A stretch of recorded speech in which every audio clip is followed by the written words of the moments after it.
அனைவருக்கும் வணக்கம். என் பெயர் நஹ்முல் ஷிரீன். நான் கோவையில் உள்ள பிஎல்டி ஜானகி அம்மாள் பெண்கள் அரசு உதவி பெறும் பள்ளியில் 10ஆம் வகுப்பு படிக்கிறேன். தித்திக்கும் தமிழை எத்திக்கும் பரப்பிடும் சொல்வெட்டு சிற்பங்கள் கல்வி, கலை மற்றும் இலக்கிய கழகம் பெருமையுடன் நிகழ்த்திய இளம் பேச்சாளர்களின் இனிய நல் மேடையம் அரங்கம் அதிரட்டும் களத்திற்கான எனது உரை வீச்சு. இப்படித்தான் இருக்க வேண்டும் இளைய தலைமுறை. இளைஞர் உலகம் இன்பம், இல்லாத உலகம் துன்பம், கலையும் அறிவும் யாராலே, காளையர் கடுமுளைப்பாலே.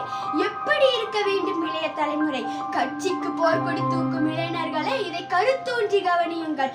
சமூகத்தின் பிடியில் நாம் எங்கு தொங்கிக் கண்டிருக்கிறோம் என்பதை உணருங்கள். சமூகத்தின் பிடியில் தூக்கு கயிறாக தன் கழுத்தை இருக்கக்கூடாது என்று கரங்களை கோர்த்து கொண்டு நியாயத்தை தட்டி கேளுங்கள்.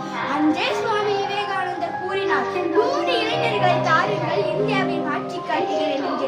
ஒரு பற்ற சமூகமாக தொலைபேசியில் மூழ்கி கிடக்காமல் இரத்த வங்கி, பேரிடர் மேலாண்மை, முதியோர் நலம் காத்தல் போன்ற பல பணிகளில் இளைஞர்கள் ஈடுபட வேண்டும். கல்வி, வேலை வாய்ப்பு, அரசியல் போன்ற பல நிலைகளில் இளைஞர்கள் முன்னின்று முனைப்போடு போராட வேண்டும். தன் திருமுனையில் அடையாளமிடும் ஓட்டுரிமை தானும் பெற வேண்டும் என்ற அவவினால் கண்மூடித்தனமாக இளைஞர்கள் செல்லக்கூடாது. டாக்டர் மூவா கூறியது போல், ஒரு ஆடு குழியில் இறங்கினால் மற்ற ஆடுகளும் இறங்கிவிடும் கூட்டமாக இளைஞர்கள் இருந்துவிடக் கூடாது. இறங்கி ஆட்டின் முட்டாள்தனத்தை எடுத்து கூறி மற்ற ஆடுகள் திசை திரும்பும் புத்திசாலி ஆடுகளாக இளைஞர்கள் இருக்க வேண்டும். பாரதி கூறியதை போல், இமயத்தில் ஒருவன் இருமினால் குமரியிலிருந்து நீர் கொண்டு செல்வம் போன்ற இளைஞர்கள் என்றும் உதயமாகிக் கொண்டே இருக்க வேண்டும். வயிற்றுக்கு உணவில்லை என்றால் ஜகத்தினை அழித்திடுவோம் என்று உணவு கொள்ள எழுத்து தீபத்தை ஏற்றிய பாரதி இளைஞனாய் சாதித்து இளைஞனாய் இறந்தார். இப்பொழுது இளைஞர் மத்தியில் ஒரு தீபமாய் பிறந்திருக்கிறான் என்றுதான் கூற வேண்டும்.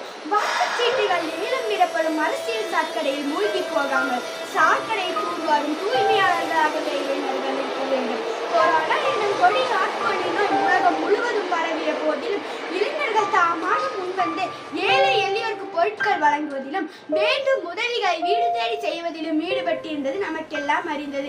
இது மகிழ்வையே தருகிறது.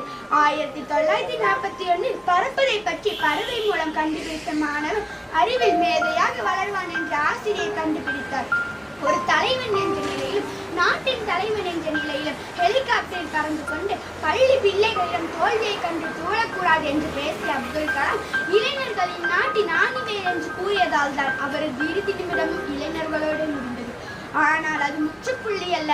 அங்கிருந்து தொடங்கியது கனவின் செயல்பாடு. ஒரு மரம் லட்சம் விருட்சங்களை தொட்டது, அது கோடியாக அவதரித்தது. இன்று இளைஞர் என்றால் முதியவர்களும் மதிக்கத்தக்க பொறுப்புள்ள சமூகமாக மாற்றம் பெற்றுள்ளது என்று கூறி வாய்ப்பளித்தமைக்கு நன்றி பாராட்டி விடைபெறுகிறேன். நன்றி, வணக்கம்.